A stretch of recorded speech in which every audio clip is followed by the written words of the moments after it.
What if Spider-Man, the web-slinging hero of New York, found love not with Mary Jane or Gwen Stacy, but with Jubilee, the firecracker mutant from the X-Men? Two heroes, two worlds, one full of responsibility, the other bursting with chaos, color, and light. In this story, we explore what would happen if Spider-Man married Jubilee. How would their worlds collide? How would they balance heroism and love?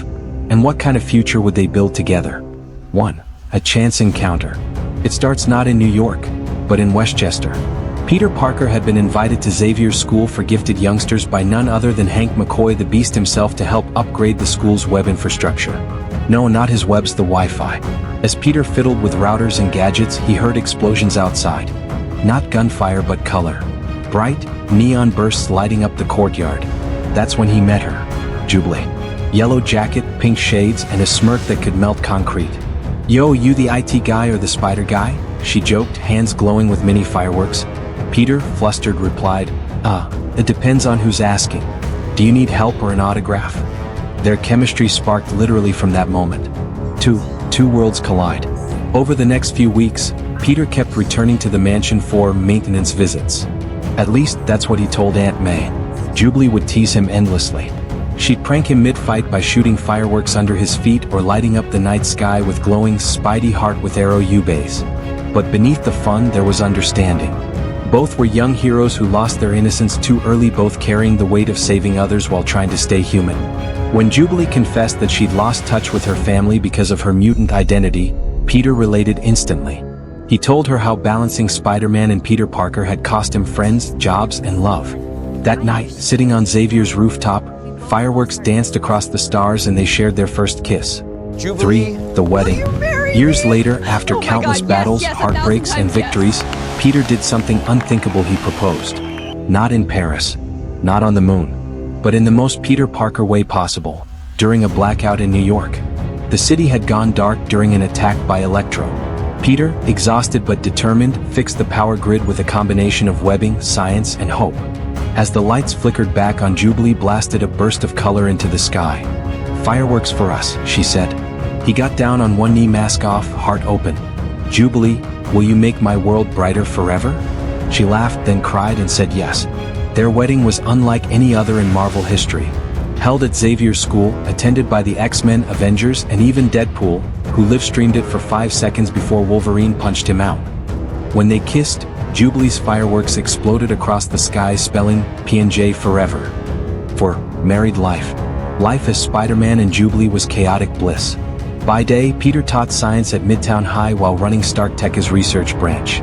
Jubilee worked with young mutants, helping them control their powers, teaching them that being different was beautiful. But their nights? Oh, they were electric. Imagine New York's skyline lit not by neon, but by Jubilee's fireworks while Spider-Man swung between them. They became the city's unofficial fireworks display, saving lives and putting on a show. Yet not everything was easy. Peter's great power, great responsibility mantra clashed with Jubilee's live fast, shine bright attitude. He worried constantly. She pushed him to loosen up. Sometimes they argued about how much to risk, Peter wanting to play it safe, Jubilee wanting to live every moment to its fullest. But what kept them strong was how they balanced each other. When Peter overthought, Jubilee made him laugh. When Jubilee felt reckless, Peter grounded her. 5. The enemies. Of course, no Marvel couple gets a happily ever after without a few supervillains trying to ruin it. Their first major threat came from Mr. Sinister, who saw their union as a genetic goldmine. "Imagine," he said, "a child of Spider-Man and Jubilee, agility and plasma energy intertwined. A perfect hybrid." Sinister tried to capture them both, but he underestimated their teamwork.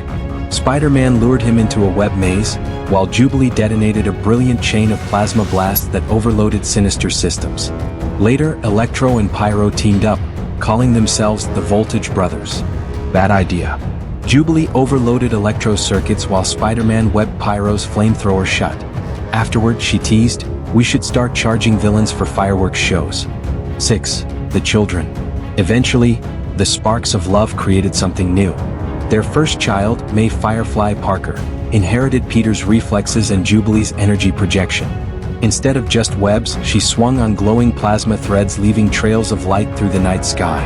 Their second, Ben Parker Jr., was quieter, but genius-level smart, already building gadgets to stabilize mutant energy at age 7. Together, they became the Fireweb family, a legend among both mutants and heroes.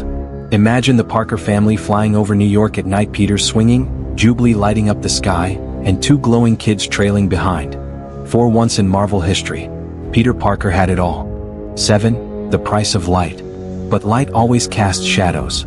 As their fame grew, anti-mutant groups targeted them. The world struggled to accept a hero family that blurred the line between human and mutant. Peter and Jubilee had to protect their children not from villains, but from hate. Jubilee refused to hide. "People fear what they don't understand," she said. "So let's make them see us." They stood together in public, on camera, on rooftops, a living symbol of unity between humans and mutants. Their marriage wasn't perfect, but it mattered. It showed that love could bridge worlds that even politics and powers couldn't. So what if Spider-Man married Jubilee? Maybe the world would glow a little brighter. Maybe the nights would be filled with color instead of fear. And maybe, just maybe, Peter Parker would finally learn that not all sparks fade away. Because sometimes the right person doesn't just light up your world, they become it.